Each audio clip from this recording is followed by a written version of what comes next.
हिंदी में कंफर्टेबल हो, राइट सभी लोग?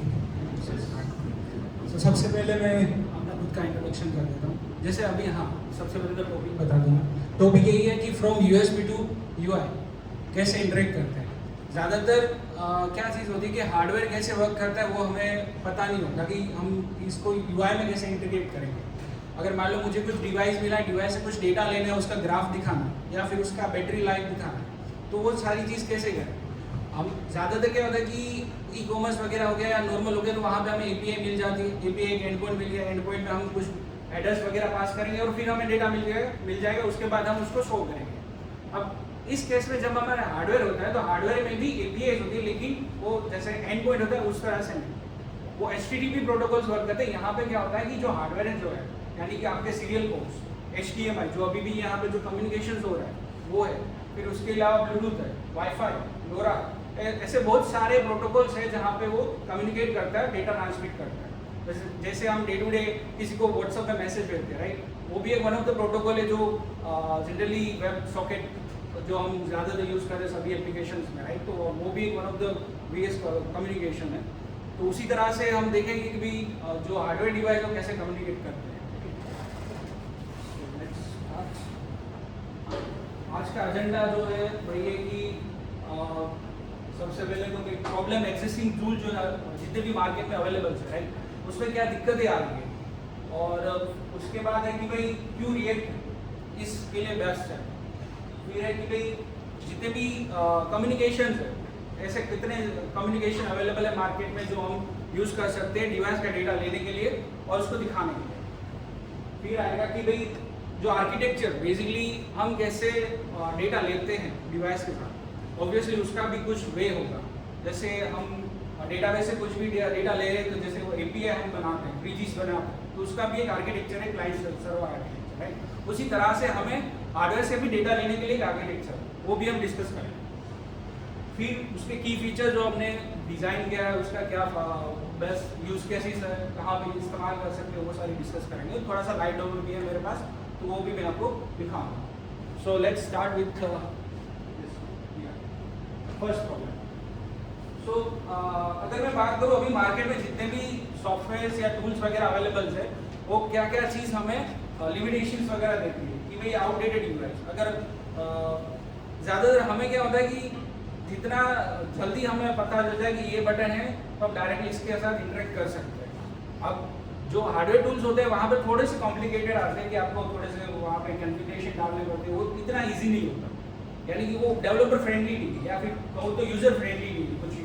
तो हम उसको कैसे मोर इंटरेक्टिव या ईजी बना सकते हैं यूजिंग द रिएक्ट, वो भी हम देखेंगे इसमें। फिर है वेंडर लॉक। वेंडर लॉक यानी कि ऑब्वियस चीज़ है, हार्डवेयर मान लो कि ये मोबाइल है तो मोबाइल में जितने भी हार्डवेयर यूज़ होते हैं वो हार्डवेयर लॉक्स होते हैं, आप इजीली डेटा ले नहीं सकते, राइट। सो जो भी हार्डवेयर के डिवाइस में जो कम्युनिकेशन होते हैं बहुत सारे ओपन सोर्स भी होते हैं, यानी कि वो वेंडर लॉक्स नहीं होते। तो आप इसको कैसे इंटरप्ट करोगे या फिर उसको कैसे डेटा रीड करोगे, स्मॉल काइंड ऑफ हैक जैसा हो जाता है कि आप किसी डिवाइस को हैक कर लो और देख लो कि भाई क्या डेटा जा रहा है, आप उसमें अपना डेटा भी डाल सकते हो। हाँ, ये चीज़ करनी नहीं चाहिए ध्यान रखना चाहिए, लेकिन हाँ मैं दिखाऊंगा कि कैसे वर्क करता है। ये सिर्फ लर्निंग पर्पस के लिए है, ऐसा नहीं है कि हमने किसी डिवाइस में केबल डाल दिया फिर डेटा निकाल दिया और उसको हैक करना है। तो ये सब कुछ ध्यान रखना। फिर है हाँ डेवलपर फ्रेंडली और एक्सेसिबल फ्रॉम ब्राउजर। जो सॉफ्टवेयर होते हैं वो ज़्यादातर हमें इंस्टॉल करने पड़ते हैं, तो वहाँ पे भी प्लेटफॉर्म बाइंड हो जाता है। किसी के पास मैक है, किसी के पास लिनक्स है, उबंटू है, विंडोज़ है, तो उसके लिए स्पेसिफिकली हमें सॉफ्टवेयर डिज़ाइन करने पड़ते हैं, राइट। जो भी हार्डवेयर होते हैं, मान लो कि आज मैंने कोई ESP32 अगर आपने सुना हो या फिर आर्डिनो बोर्ड कभी सुना हो, तो वो जनरली उसके भी एक खुद के सॉफ्टवेयर आते हैं जहाँ पे आप उसको कॉन्फ़िगर कर सकते हो, डेटा ले सकते हो, वो सब कुछ देख सकते हो। तो वो प्लेटफॉर्म स्पेसिफिक हो गया, अब वो विंडो में ही चलेगा। लेकिन अब जो हम ये डिस्कस करेंगे वो ब्राउज़र तो हर जगह पे चलता है, चाहे वो मैक हो, विंडो हो। सिर्फ ब्राउज़र की API कैसे हम यूज़ करते हैं, उसका डेटा कैसे लेंगे, वो हम देखेंगे। अब बात आती है कि वाई मैंने रिएक्ट क्यों चूज किया। उससे अलावा बहुत सारे फ्रेमवर्क्स है जो हम बना सकते हैं। रिएक्ट में अगर मैं बात करूं तो क्विक डेटा रिस्पॉन्स है। आपको अगर लाइक 100 मिली सेकेंड्स पे डेटा को रिफ्लेक्ट करना है, यानी कि डॉम को चेंज करना है, तो इसके लिए रेट बेस्ट है, चाहे वो स्टॉक मार्केट एप्लीकेशन हो, चाहे वो लाइक लाइव डेटा कम्युनिकेशन हो, सीरियल कम्युनिकेशन या लाइव चैटिंग हो, उसके लिए भी बेहतर हमें रेट मिलता है। तो उस केस में हमारा हार्डवेयर जो है वो विद इन 50 और 100 मिली सेकेंड्स में डेटा ट्रांसमिट करता है। तो उस स्पीड को मैच करने के लिए मुझे वो ग्राफ दिखाने के लिए बेहतर ऑप्शन रहता है हमारे पास। और उसमें हाँ, जैसे अभी हमने बात किया कि रियूजिबिलिटी मिलती है, कंपोनेंट हम यूज़ कर सकते हैं, फास्ट एम्बेडिंग के बारे में है और रियल टाइम अपडेट के भी बारे में। माइक बंद हो जा रहा है, चलेगा? आवाज़ आ रही है ना? फिर हाँ, मैंने बात किया कि नहीं पावरफुल कम्युनिकेशंस डीबग टूल्स कौन कौन से जो प्रोटोकॉल्स अभी बात करें, एक बीट है, फिर वाईफाई, ब्लूटूथ, लोरा और मोडबस और एमक्यूटीटी। अभी हम जो डिस्कस करेंगे वो वन ऑफ द है सीरियल कम्युनिकेशन। कि सीरियल कम्युनिकेशन कैसे होता है कि कोई भी डिवाइस, ये जनरली वायर कम्युनिकेशन है, इसमें से वाईफाई और ब्लूटूथ और लोरा, ये जो 3 कम्युनिकेशंस हैं वो वायरलेस है, कि जहाँ पे वायर की ज़रूरत नहीं है। अभी जो मैं डेमो दिखाऊंगा, जो हम डिस्कस करेंगे वो पूरा वायर्ड है। तो वायर और वायरलेस में कुछ ज़्यादा डिफरेंस नहीं है, बस चीज़ है कि एक में हार्डवेयर डाला हुआ है और एक में डायरेक्टली वाईफाई से कनेक्टेड है, वायरलेस कनेक्टेड। सो डिस्कस करते हैं कि भाई जो हार्डवेयर है वो हमारे ब्राउजर के साथ कैसे कम्युनिकेट करेगा। सबसे पहले आता है ब्राउजर गेटेड एक्सेस। ऑब्वियस चीज़ है, अगर मुझे एक्सेस करना है तो मुझे रिक्वेस्ट परमिशन चाहिए, राइट, किसी भी चीज़ की। चाहे वो विंडोज़ में अगर मुझे इंस्टॉल कोई भी सॉफ्टवेयर करना हो तो आपको पूछेगा कि भाई do you want to install. कुछ जो एडमिनिस्ट्रेटर लेवल के होते हैं वहाँ पे भी आपको परमिशन ग्रांट करनी पड़ती है। ज़्यादातर आपने गूगल मीट्स में भी देखा होगा, हर बार आपको कैमरा का एक्सेस, माइक्रोफोन का एक्सेस पूछना है, राइट। उसी तरह से मुझे अगर डिवाइस को एक्सेस करना है, यानी कि जो हमारे डिवाइस में जो हार्डवेयर आते हैं, केबल्स वगैरह, उसको एक्सेस करने के लिए हम ब्राउजर की वेब एपीआई यूज करते हैं। तो उसके लिए हमें रिक्वेस्ट परमिशन देनी पड़ती है वेब सीरीज। फिर उसके बाद आता है कि सिक्योर परमिशन बेस। ऑब्वियस चीज़ है, जहाँ पे भी हम कम्युनिकेशन करें वहाँ पे सिक्योरिटी तो आती है, राइट।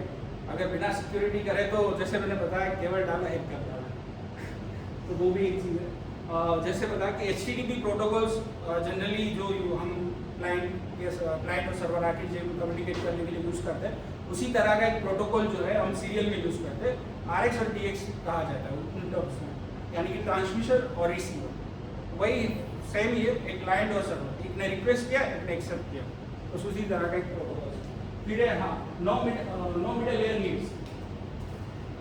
यहाँ पे थोड़ा सा लाइक इलेक्ट्रॉन का भी जिक्र किया हुआ है। अगर आपको पता हो तो electron is one of the framework है जो हम डेस्कटॉप एप्लीकेशन के लिए बनाते हैं, वो भी रिएक्ट बेस्ड, यानी कोई भी आप फ्रंट एंड यूज़ कर सकते हो।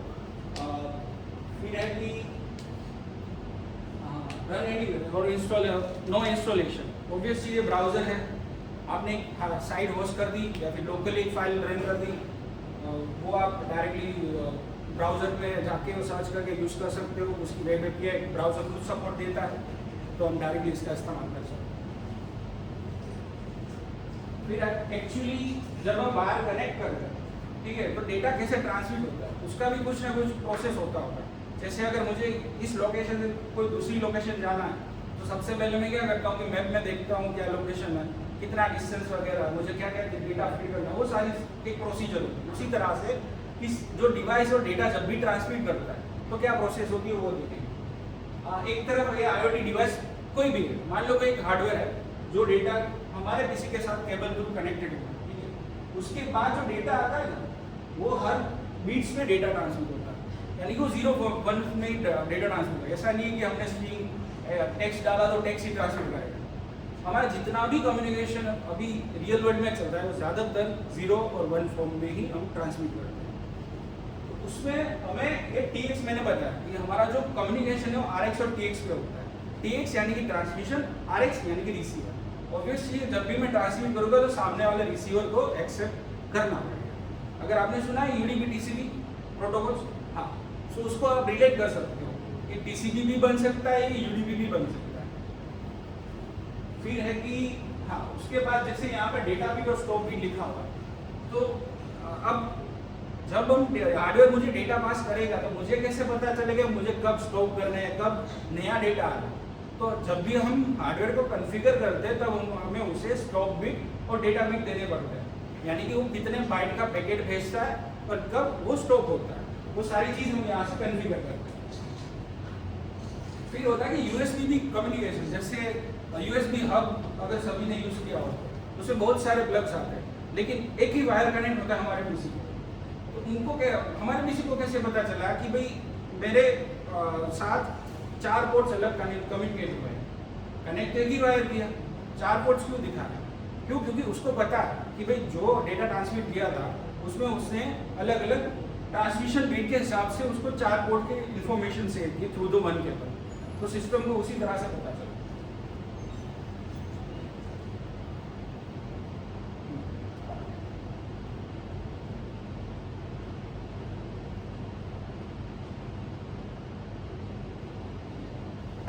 अब बारी आती है कि आर्किटेक्चर समझ से ज़्यादातर जो मैंने अभी बताया वो ऑलमोस्ट आर्किटेक्चर जैसा ही है कि कैसे क्या होता है। फिर भी हम डिटेल में जानेंगे कि सबसे पहले क्या आर्किटेक्चर होता है। जनरली ब्राउज़र में जब भी हम रिक्वेस्ट करते हैं सीरियल हार्डवेयर को एक्सेस करने के लिए, तो आपने देखा होगा कि जो क्रोम, ज़्यादा लोग क्रोम यूज़ करते हैं, राइट?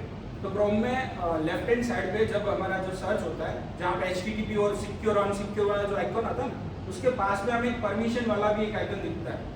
जो मैंने बताया कि मीट में भी हमने कैमरा एक्सेस, वहीं पे ही मुझे हार्डवेयर एक्सेस का भी एक रिक्वेस्ट परमिशन मिलता है कि जैसे मुझे ब्लूटूथ एक्सेस करना हो, वाईफाई एक्सेस करना हो, या फिर ऐसे हार्डवेयर एक्सेस करना हो। तो वहाँ पे हमें USB सीरियल करके एक ऑप्शन आता है। उस लिस्ट में हमें ये जैसे COM9, COM8 ये विंडोज़ में इस तरह से दिखते हैं। मैक्स में आपको देव वगैरह वो सारे सीरियल, लिनक्स बेस्ड पूरे कंपोनेंट्स दिखेंगे। फिर उस, अब जब आपने पता है कि ये एड्रेस है, ठीक है, COM9 है, COM8 है, वो है, अब उसको स्टार्ट करने के लिए हमें उसको सिलेक्ट करना पड़ेगा, यानी कि पोर्ट को ओपन करना है। ओपन यानी मीन्स कि वो अभी एक्सेप्टेबल है, जो भी डेटा रिसीव करेगा या फिर ट्रांसमिट करेगा वो अभी रेडी है, यानी कि जब हम सिलेक्ट करेंगे तो वो हो जाएगा रेडी स्टेट में।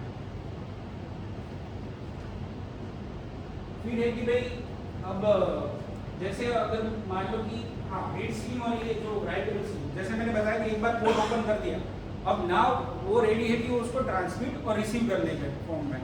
तो अब ट्रांसमिट करने के लिए उसको भी खुद को भी एक पैकेट बनाना पड़ेगा कि वो क्या ट्रांसमिट करने वाला। कि अगर मुझे कुछ डेटा जैसे ट्रांसमिट करना है कि व्हाट्सएप में, जैसे अगर बात करूँ सिंपली कि वेब सॉकेट कैसे वर्क करता है, कि कुछ इवेंट मैं भेजूंगा, सामने इवेंट सब्सक्राइब होती है, उस तरह से डेटा ट्रांसमिट होता है, राइट? उसी तरह से राइटेबल स्ट्रीम में मुझे कुछ लिखना पड़ेगा, रीडेबल स्ट्रीम में उसको सब्सक्राइब करेगा, तब जाकर उसको डेटा मिलेगा।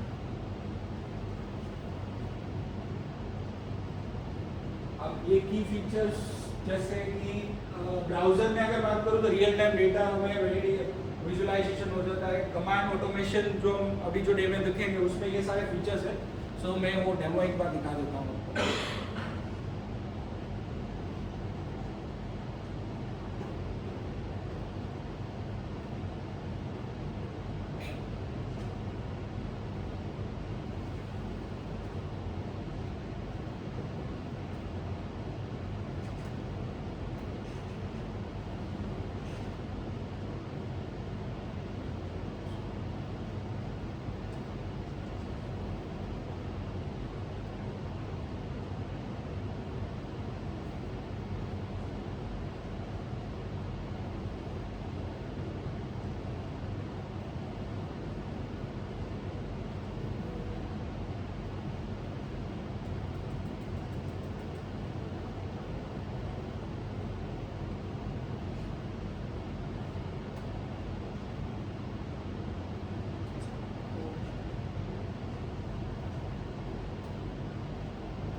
ये दिख रहा है या थोड़ा सा जूम कर दूँ?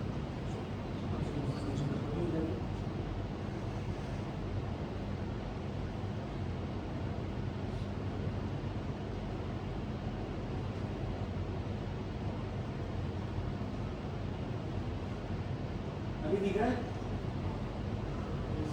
राइट? तो सबसे पहले क्विकली मैं इंट्रोडक्शन दे देता हूँ क्या यूआई में है, क्या चीज़ें क्या नहीं।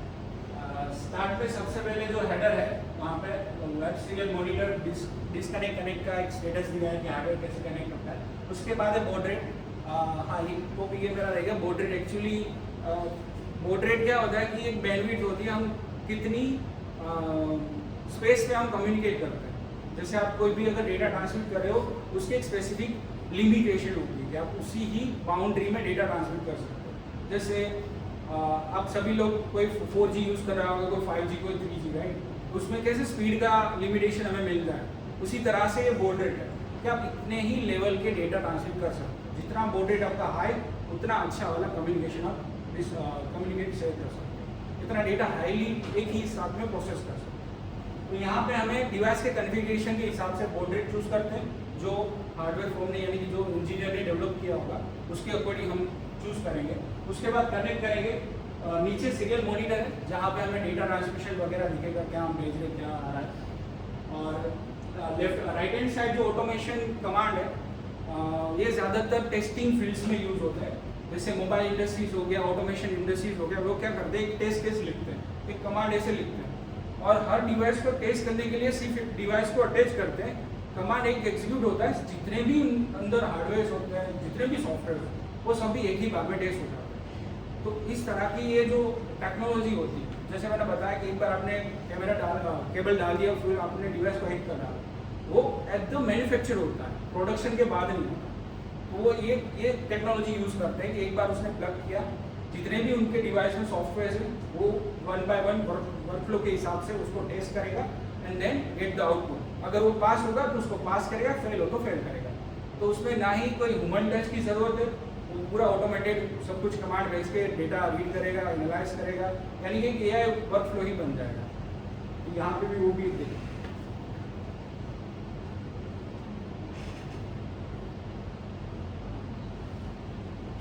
अभी मेरे पास 2 डिवाइसेस हैं। सबसे पहले अगर ये बताऊं तो ये अगर किसी ने देखा हो, दिख रहा है ये डिवाइस, तो ये जनरली एक यूनो बोर्ड है, आर्डिनो यूनो, जो जनरल कोई भी पब्लिक यूज़ करती है, नॉर्मल कोई भी प्रोजेक्ट्स आपको बनाने हो तो। ये भी एक बेहतर टूल है जहाँ पे आप ब्लूटूथ का भी इसमें फंक्शनलिटी मिल जाता है, सीरियल कम्युनिकेशन है, फिर यहाँ से मोटर कंट्रोल या कोई भी हार्डवेयर, नॉर्मल हार्डवेयर कंट्रोल कर सकते हैं। अगर मैं देखूँ तो यहाँ पे मुझे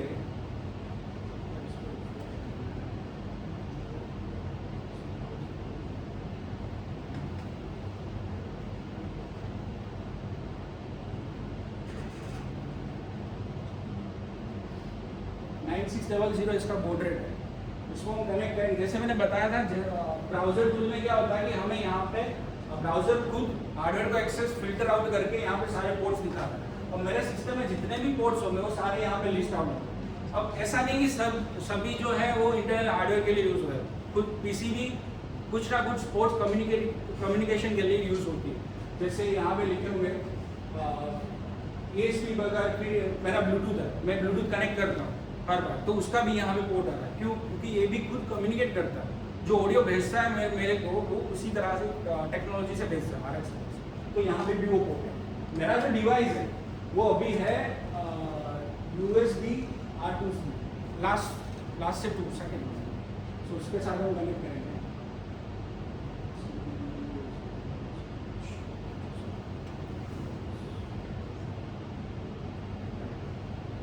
मैंने जैसे कनेक्ट कर दिया, अब जैसे कनेक्ट किया ना तो हार्डवेयर ने खुद से डेटा भेजा कि मैं अभी रेडी हूँ, ठीक है। तो यहाँ से जो RX आ रहा है, यानी कि मैंने खुद रिसीव किया, हार्डवेयर ने भेजा, मैंने यहाँ पे रिसीव किया, ठीक है। अब कुछ कमांड हम भेजेंगे, देखते हैं कि क्या डेटा भेजता है।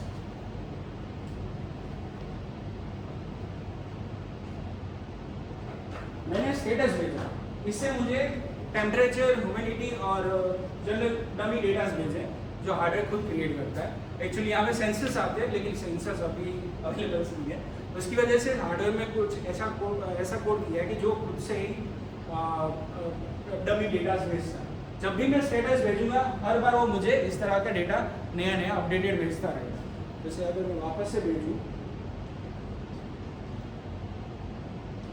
तो वापस से नया कुछ डेटा है, ठीक है। अब ये जो डेटा है वो हमने कन्वर्ट किया है, एक्चुअली ये डेटा ट्रांसमिट नहीं होता, दिखता कैसा है, इस तरह से दिखता है। अब आप पता लगा सकते हो ये क्या डेटा जा रहा है, क्या डेटा मुझे रिसीव हो रहा है। अब मान लो किसी को X आता है कि भाई पता है कि भाई 45 है, जो X में A होता है, या या फिर 58 है जो एक्स पे भी होता है, राइट। तो वो चीज़ भी डिफिकल्ट होती है, क्योंकि ये जो हैक्स होता है वो इंक्रिप्टेड होने के बाद हैक्स जनरेट होता है, तो आप इजीली डिटेक्ट नहीं कर पाओगे। अगर डिकोड भी करोगे तो रैंडम स्ट्रिंग ही आएगी, जैसे हम JWT टोकन्स वगैरह यूज़ करते हैं, राइट। उसी तरह का एक ये इंक्रिप्टेड फॉर्मेट होता है, इसको हमें डिकोड करना पड़ता है। उसके लिए हमें हार्डवेयर की इंफॉर्मेशन थोड़ी सी चाहिए होगी। जो भी आप डिवाइस यूज़ करें वो ओपन सोर्स होता है, राइट। उसकी डेटा शीट ओपन सोर्स ही होती है। अब उसमें देखो क्या उन्होंने पैटर्न यूज़ किए, उसी तरह का पैटर्न यहाँ पे अपने लॉजिक पे डाल दो, तो उस जो डेटा है उसको कन्वर्ट कर देगा, जो मैंने अभी यहाँ पे कन्वर्ट किया। तो मुझे एक्चुअल वैल्यूज मिल जाती है। और इसके बाद ये ऑटोमेशन कमांड, ये भी एक डेमो है कि जहाँ पे आप खुद का एक कमांड बना सकते हो और एक ही क्लिक पे वो एग्जीक्यूट कर सकते हो। और वो भी अगर आपको इटरेटिव चाहिए कि हर मिली सेकेंड या हर एक सेकेंड में मुझे डेटा सेंड करना है और वो खुद से नहीं करना, ऑटोमेटिक करना है, तो यहाँ पे एक कमांड बनाएंगे और वो हर मिली सेकेंड से डेटा सेंड करता रहेगा। जैसे अगर मैं यहाँ पे बनाऊँ कि वाइस सेवन यूज़ करते हैं स्टेटस, और जो हमें डेटा भेजना है, राइट, वो किस तरह का फॉर्मेट में होना चाहिए। पेलोड क्या है हमारा, आस्की है या टेक्स्ट है, ये पेलोड भी उसी तरह का हमें बनाना पड़ेगा जो डिवाइस एक्सेप्ट करता है।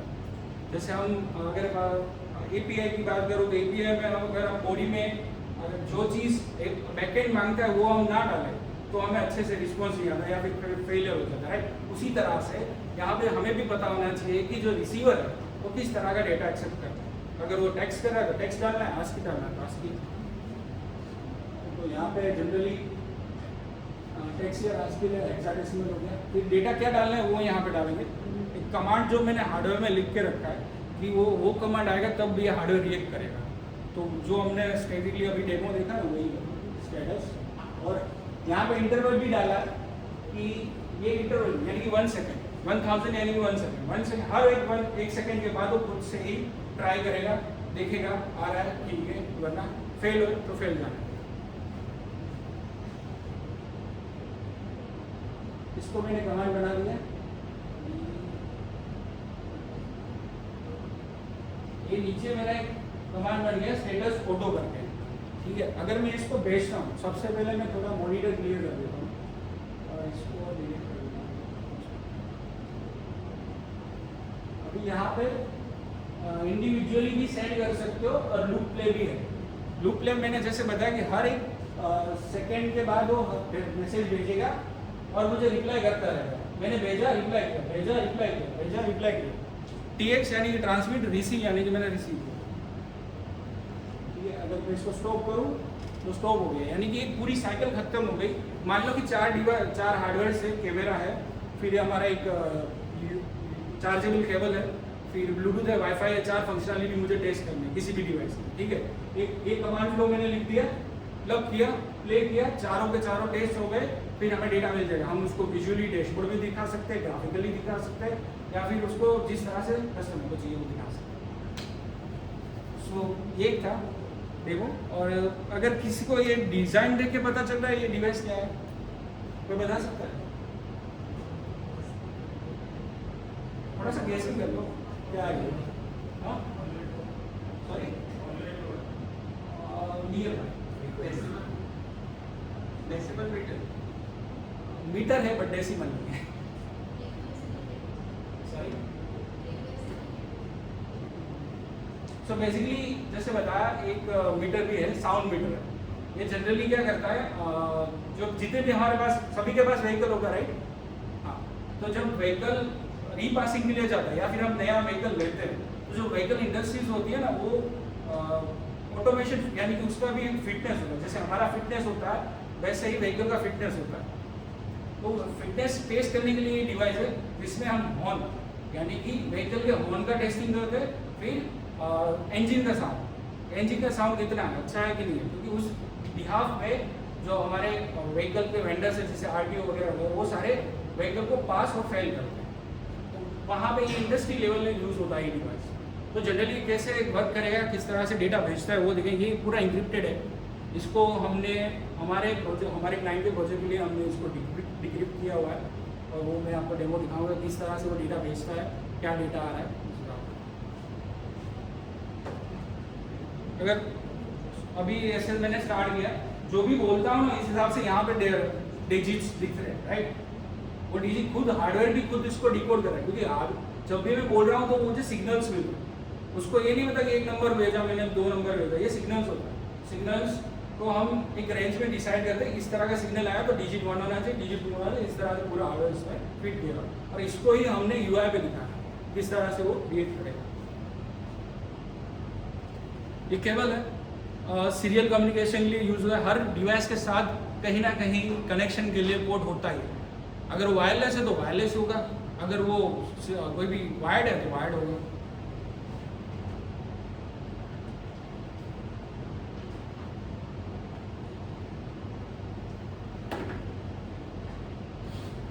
अभी जो मेरा काम था इसके साथ खत्म हो जाएगा, मैं इसको डिस्कनेक्ट कर दूंगा। उसके बाद क्लियर करने के बाद ये भी स्पेसिफिक पोर्ट पे ही वर्क करता है, ये भी 9600 पे यूज करता है। इसको मैं कनेक्ट करना चाहूँगा और ये मेरा दूसरा पोर्ट है जो ये डिवाइस के साथ कनेक्टेड है, उसको मैं कनेक्ट करूँगा। तो अभी ये कनेक्ट तो हो चुका है, ठीक है। अभी कोई डेटा नहीं आ रहा है क्योंकि अभी जो है ये डिवाइस स्टार्ट नहीं किया मैंने। जैसे ही स्टार्ट करूँगा यहाँ पे डेटा आना शुरू हो जाएगा। देखो यहाँ पे भी आ गया connected two port 96 board, right. Device के साथ तो हमने कनेक्शन बना दिया। देखो मैंने बोला था क्यों हम रिएक्ट चूज करेंगे इस पर। ये इतनी स्पीड से डेटा भेजता है कि आपको सामने इतना दिखाना पड़ता है डिवाइस कि डेटा क्या आ रहा है, डेटा किस तरह से शो हो रहा है। यहाँ पे पूरा लाइक ये टेक्स्ट फॉरवर्ड है। अभी अगर मैं इसको अभी स्टॉप कर देता हूँ, ये टेक्स्ट में कुछ दिखता नहीं, अच्छे से नहीं आया, ये डिजिट्स वगैरह थोड़ा इंक्रिप्टेड हो। अगर इसको हमें देखना है तो एज अ एक्स में देखिए कि एक्स में डेटा क्या है। अगर इसकी पैटर्न क्या होता है, हर डिवाइस की कुछ ना कुछ पैटर्न होती है। ज़्यादातर क्या होता है इसको चलो सो हर डिवाइस के साथ 00 स्टार्ट होता है। तो ये डिवाइस है, उसकी डेटा शीट में ये कि यहाँ से स्टार्ट होगा, उसके बाद के 3 डिजिट्स में डेसिमल्स वैल्यू मिलेंगे। यानी इसका हेक्स का अगर आप डेसिमल कन्वर्ट करोगे तो आपको एक्चुअल वैल्यू मिल जाएगी जो हमारे डिवाइस देता है। तो हर एक हार्डवेयर के इस तरह से एनकोडिंग डिकोडिंग होती है, बस वही हमें जानना होता है। उसके बाद पूरा खेल लाइक जैसे API कॉल किया, डेटा दिया, डेटा शो किया, बस वही मेन चीज़ सीखनी है हमें कि भाई एक्चुअली जो कम्युनिकेशन उनका होता है किस तरह से होता है, कैसे हम उसको कन्वर्ट करें। सो आज का जो पूरा डेमो था सीरियल के बिहाफ में इस तरह से था। उसका थोड़ा सा हम वो भी देख लेंगे, क्या लिमिटेशन वगैरह यूज केसेस बेहतर क्या है वो भी हम देख लेंगे। वापस से आते हैं अपनी स्लाइड पे। डेमो तो देख लिया, लिमिटेशंस पे आ गए। जैसे ऑब्वियस चीज़ ब्राउजर से करते हैं तो हमें इतना एक्सेस नहीं मिलता कोड का, यानी नेटिव एक्सेस नहीं मिलता, तो वो लिमिटेड है। लिमिटेड डिवाइस के साथ ही कम्युनिकेट कर पाएगा, तो वो एक इसका ड्रॉबैक कह सकते हो। इसके लिए आपको डेस्कटॉप पे नेटिवली जाना पड़ता है, तो डेस्कटॉप एप्लीकेशन भी है, वो आप उसका इस्तेमाल करके डायरेक्टली यूज़ कर सकते हो। फिर है बैकग्राउंड एक्सेस, जैसे मैंने बताया वो भी एक सिक्योरिटी रिस्ट्रिक्शन मिल जाता है कि आप जो हमने बोर्ड रेट किया था बोर्ड रेट सिस्टम के अकॉर्डिंग हम सिलेक्ट कर सकते हैं। फिर कुछ बोर्ड रेट ऐसे भी आते हैं जो हार्डवेयर खुद डिज़ाइन करते हैं, तो हम डायरेक्टली वो एक्सेस नहीं करते। उसके लिए हमें पर्सनली पूरी स्क्रिप्ट लिखनी पड़ती है, उसके बाद हम उसको एक्सेस करते हैं। तो वो भी एक one of the restriction base है, यानी कि नीड के बेस के हिसाब से। हाँ, पूरा लाइक नेटिवली हम इसको रिप्लेस नहीं कर सकते। जैसे ये अगर मैं विंडोज़ में अगर मैं ब्राउजर में एक्सेस करना चाहूँ मोबाइल में, ठीक है, मोबाइल को मैंने प्लग किया, अगर मोबाइल से मुझे कुछ कमांड भेजना है कि कैमरा बंद हो जाए या फिर डेटा मुझे आ जाए, तो ऐसा नहीं चलता। उसके लिए भी मुझे एक सीरियल कम्युनिकेशन होता है। हमारा जो भी जितने भी फ़ोन्स होते हैं ना, वो यहाँ पे डेटा ट्रांसमिट के लिए भी एक ही पोर्ट होता है, चार्जिंग के लिए भी एक ही पोर्ट होता है, तो सब कुछ एक पोर्ट होता है। कभी ज़्यादातर जो नए फ़ोन्स हैं उसमें देखा हो तो जब आप चार्ज कनेक्ट करते हो, ठीक है, जब आपका फ़ोन गर्म हो जाता है चार्ज ऑटोमेटिक डिस्चार्ज होता है। क्यों? क्योंकि जो सीरियल जो है वो डेटा भेजता है कि भाई अब मेरा खुद का टेम्परेचर बढ़ गया है, सो अब मुझे थोड़ा रिलैक्स चाहिए, तो वो कट ऑफ करके सिग्नल भेजता है। और वो जो एडाप्टर होता है, एडाप्टर वहाँ से उसको क्लोज कर रहा है, सर्किट ब्रेक कर रहा है। जिसकी वजह से हमारा जो फ़ोन है वो चार्ज नहीं होता, उसको पुल करने के बाद चार्ज होता है। सेम चीज़ जब आपका 100% चार्ज हो जाता है तब वो ऑटोमेटिकली स्लीप मोड में चला जाता है चार्जर। वरना तो सोचो कि आपने चार्ज करते रहो बैटरी फुल जाएगी, उसके बाद डिवाइस फट जाएगा ना। तो ये जो सारे प्रोटेक्शन है उसका डेटा भी इस तरह से लिया जाता है।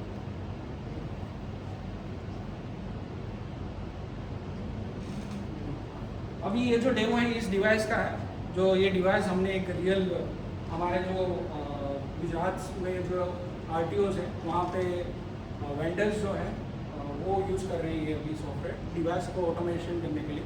उसका एक वीडियो है वो देखेंगे कि उसमें कैसे गाड़ी रजिस्टर होती है। जैसे गाड़ी अगर मुझे रजिस्टर करना है तो यहाँ से जो वर्क स्टेशन है उसको रजिस्टर करेंगे, उसके बाद उसका एक टेस्ट स्टार्ट करेंगे। टेस्ट स्टार्ट करने के बाद कुछ ही सेकंड के बाद यानी कि 3 to 4 सेकंड के बाद हमें कुछ वैल्यू मिल जाती है इसकी, यानी कि ये साउंड की इतनी वैल्यूज है व्हीकल की। उसके बाद फिनिश टेस्ट यानी कि वो पास हो गया उस तरह से जो उसने रेंज रखी है। अगर वो रेंज के बीच में मुझे डिजिट्स मिले देन व्हीकल वॉज पास। सो ये वन ऑफ द छोटा एक डिवाइस है जो हम यूज़ कर रहे हैं। उसके अलावा बहुत सारे व्हीकल्स में होते हैं PUC, petrol, speed, suspension, brakes, वो सभी तो नहीं दिखा सकता। अभी के लिए एक साउंड जो है वो मैंने अभी दिखाया। सो हाँ, तो थैंक यू। अगर किसी को कोई क्वेश्चंस वगैरह हो, आई नो कि ये थोड़ा सा हार्डवेयर तरफ या थोड़ा गया होगा, लेकिन अभी क्या है कि नाउ डेज थोड़ा फ्यूचर में अगर जाए तो ज़्यादातर AI जा रहा है, उसमें मशीनरी की ज़रूरत होगी, वहाँ पे कम्युनिकेशन भी होगा। तो हमें थोड़ा सा अगर आइडिया हो कि किस तरह से यूज़ होता है तो हमें उस जगह पे भी हम अच्छे से ट्रैवल कर पाएँ और आइडिया हो कि हमें किस तरह से उसको वर्क कर सकें। सो अगर किसी को कनेक्ट करना हो तो मेरा एक LinkedIn पेज भी है, वेबसाइट भी है, कर सकते हो मुझे कनेक्ट। हाँ, और मेरे ऑर्गेनाइजेशन जो मैं बिलोंग्स करता हूँ फोर्टेक, जो हमारी कंपनी है, मैं एज ए सॉफ्टवेयर लीड हूँ वहाँ पे।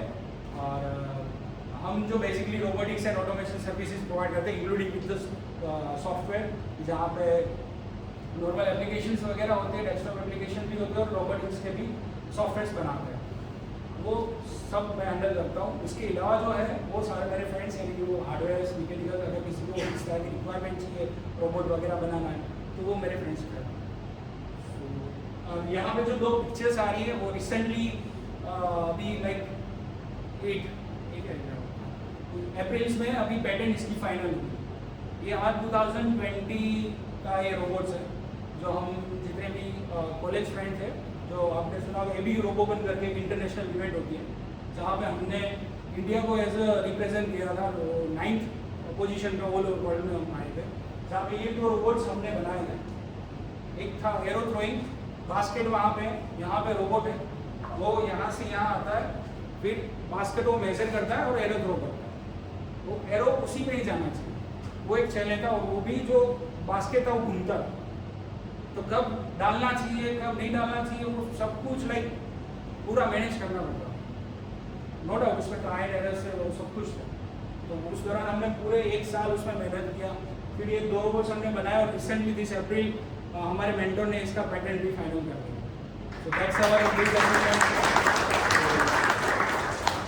किसी को कुछ भी दिक्कत हो, कनेक्ट कोई भी क्वेश्चन हो वो मुझे कनेक्ट कर सकते हैं LinkedIn में, या फिर हम बाद में नेटवर्किंग में भी मिल सकते हैं।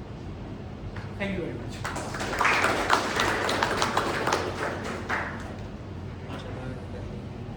चलेगा नहीं चलेगा।